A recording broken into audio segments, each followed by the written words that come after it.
ಸುರ್ಜೇವಾಲಾ ಅವರು ನಮ್ಮ ಎಐಸಿಸಿಯ ನಮ್ಮ ರಾಜ್ಯದ ಉಸ್ತುವಾರಿಗಳು.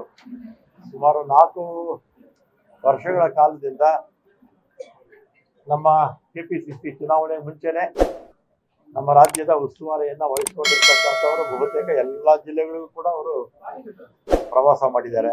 ಮುಖ್ಯಮಂತ್ರಿಗಳ ಜೊತೆ, ಪಕ್ಷದ ಅಧ್ಯಕ್ಷರ ಜೊತೆ. ಈಗಲೂ ನಮ್ಮ ಸರ್ಕಾರ ಅಧಿಕಾರಕ್ಕೆ ಬಂದು 2 ವರ್ಷ ಆದರೂ ಅವರು ಅವರ ಜವಾಬ್ದಾರಿ ಏನಿದೆ ಅದನ್ನ ಕಂಟಿನ್ಯೂ ಮಾಡ್ತಾ ಇದ್ದಾರೆ.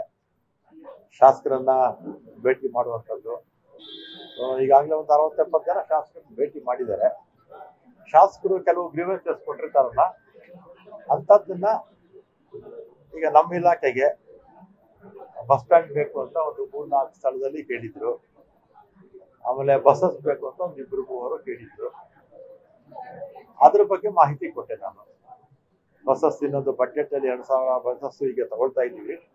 ಬಂದ ತಕ್ಷಣ ಇವತ್ತು ಯಾರ್ಯಾರು ಬಸ್ಸಸ್ ಕೇಳಿದಾರೆ ಅವ್ರು 2-3 ಕೇಳಿದ್ರು, ಜಾಸ್ತಿ ಇರಲಿಲ್ಲ. ಅವ್ರಿಗೆ ಕೊಡ್ತೀನಿ ಅಂತ ಹೇಳಿದ್ದೀನಿ. ಬಸ್ ಸ್ಟ್ಯಾಂಡ್ಸ್ಗೆ ಸ್ವಲ್ಪ 3-4 ಜನ ಕೇಳಿದ್ದಾರೆ. ಅದನ್ನ ಈ ವರ್ಷ 25-26 ಬಜೆಟ್ ಅಲ್ಲಿ ಸೇರಿಸ್ಕೊಳ್ತೀವಿ ಅಂತ ಹೇಳಿದ್ದೀನಿ. ಅಷ್ಟೇ. ಮುದ್ರಾ ಇಲಾಖೆಗೆ ಸಂಬಂಧಪಟ್ಟಿದ್ದು ಆ ಥರದ್ದು ಏನೂ ಇಲ್ಲ. ಟ್ರಾನ್ಸ್ಪೋರ್ಟ್ ಬಗ್ಗೆ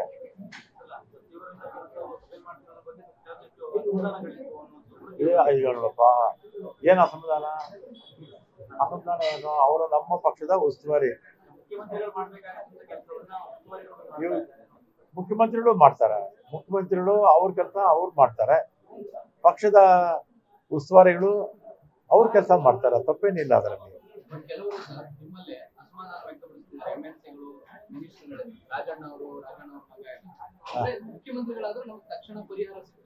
ಈಗ ಚುನಾವಣೆ ಮುಂಚೆ ಉಸ್ತುವಾರಿಗಳ ಹತ್ರ ತಾನೇ ನಾವು ಟಿಕೆಟ್ ಕೊಡಿ ಅಂತ ಕೇಳಕ್ ಹೋಗೋದು. ಹೋಗ್ತೀವ ಇಲ್ಲೂ? ಉಸ್ತುವಾರಿ ಜನರಲ್ ಸೆಕ್ರೆಟರಿ ಯಾರು ಇರ್ತಾರೆ ಅವ್ರ ಹತ್ರ ನಮ್ಮ ಹೆಸರು ಶಿಫಾರಸ್ ಮಾಡಿ ಅಂತ ಹೋಗ್ತಾರ ಇಲ್ವೋ? ದೆಹಲಿ ಎಐಸಿಸಿ ಪ್ರೆಸಿಡೆಂಟ್ ಹತ್ರ ಹೋಗ್ತಾರ ಇಲ್ವೋ? ರಾಹುಲ್ ಗಾಂಧಿನೂ ಕೆಲವರು ಭೇಟಿ ಮಾಡ್ತಾರೆ. ಇಲ್ಲಿ ಮುಖ್ಯಮಂತ್ರಿಗಳು ಭೇಟಿ ಮಾಡಿರ್ತಾರೆ. ನಮ್ಮ ಪಕ್ಷದ ಅಧ್ಯಕ್ಷರು, ಈಗ ಉಪಮುಖ್ಯಮಂತ್ರಿಗಳು ಅವ್ರನ್ನೂ ಎಲ್ಲ ಭೇಟಿ ಮಾಡಿರ್ತಾರಲ್ಲ. ಪಕ್ಷದ ಆಗು ಹೋಗುಗಳನ್ನ ನೋಡ್ಕೊಳ್ಳುವಂತ ಜವಾಬ್ದಾರಿ ಸುರ್ಜೇವಾಲಾ ಅವ್ರದ್ದು. ಸರ್ಕಾರಕ್ಕೆ ಸಂಬಂಧಪಟ್ಟಾಗೆ ನೋಡ್ಕೊಳ್ಳುವಂಥದ್ದು CM ಅವರು, DCM ಅವ್ರದ್ದು. ಆಮೇಲೆ ಆ ರೀತಿ ಅವ್ರು ಕರಿಬಾರ್ದು ಇವ್ರು ಕರಿಬಾರ್ದು ಅಂತ ಹೇಳಿದ್ರೆ ತಪ್ಪಾಗುತ್ತೆ. ಇದು ಪಕ್ಷ, ಇದು ಅಲ್ಲ, ರಾಷ್ಟ್ರೀಯ ಪಕ್ಷ, ದೇಶಕ್ಕೆ ಸ್ವಾತಂತ್ರ್ಯ ತಂದುಕೊಟ್ಟಂಥ ಪಕ್ಷ, ದೇಶವನ್ನು ಕಟ್ಟಿದಂಥ ಪಕ್ಷ. ಈಗ ನಮ್ಮ ಸಂಖ್ಯೆ ಕ್ಷೀಣಿಸಿರ್ಬೋದು, ಅದು ಇವತ್ತಲ್ಲ ನಾಳೆ ಬಂದೇ ಬರುತ್ತೆ. ಕಾಂಗ್ರೆಸ್ ಪಕ್ಷ ಮತ್ತೆ ದೇಶದಲ್ಲಿ ಅಧಿಕಾರಕ್ಕೆ ಬರುತ್ತೆ.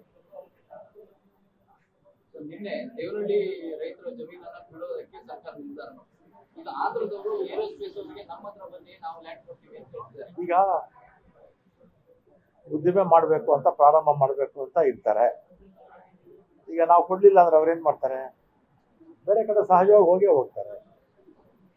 ಸರ್ಕಾರ ಏನಾದರೂ ಪರಿಹಾರ ಮಾಡಬೇಕು. ಅದಕ್ಕೆ ನಮ್ಮ ಸಂಬಂಧಪಟ್ಟ ಮಂತ್ರಿಗಳು MB ಪಾಟೀಲ್ ಇದ್ದಾರೆ. ಅವರು ಅದಕ್ಕೆ ಏನಾದರೂ ಆಲ್ಟರ್ನೇಟ್ ಮಾಡಬೇಕು. ಇಲ್ಲಾಂದ್ರೆ ಉದ್ಯಮಿಗಳು ಏನಾಗುತ್ತೆ, ಸಹಜವಾಗಿ ಪಕ್ಕದ ರಾಜ್ಯದವ್ರು ಕಾಯ್ತಾ ಇರ್ತಾರೆ. ಅವ್ರ ಹಿಂದೆನೂ ಒಂದ್ಸಲಿ HAL ಸಂಬಂಧಪಟ್ಟಿದ್ದು ಯಾವುದನ್ನ ಒಂದನ್ನ ಚಂದ್ರಬಾಬು ನಾಯ್ಡು ಅವರೇ ನಮ್ಮಲ್ಲಿ ಟ್ರಾನ್ಸ್ಫರ್ ಮಾಡಿ ಅದನ್ನ ಅಂತ ಕೇಳಿದ್ವಿ. ನಾವು ಕೂಡ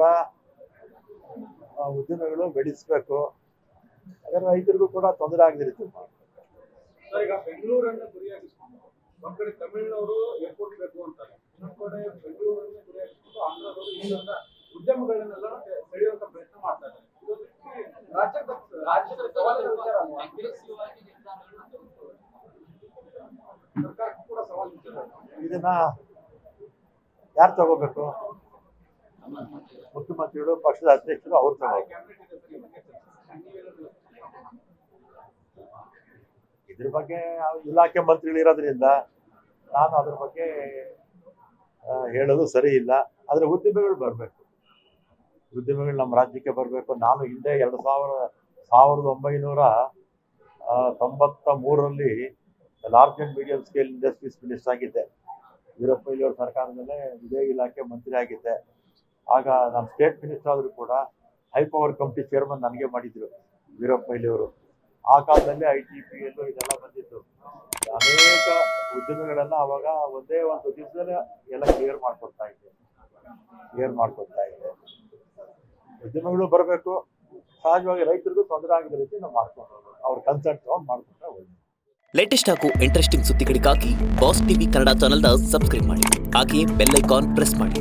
ಇದರ ಜೊತೆಗೆ ಫೇಸ್ಬುಕ್, ಇನ್ಸ್ಟಾಗ್ರಾಮ್, ಎಕ್ಸ್ನಲ್ಲೂ ಮಿಸ್ ಮಾಡದೆ ಫಾಲೋ ಮಾಡಿ.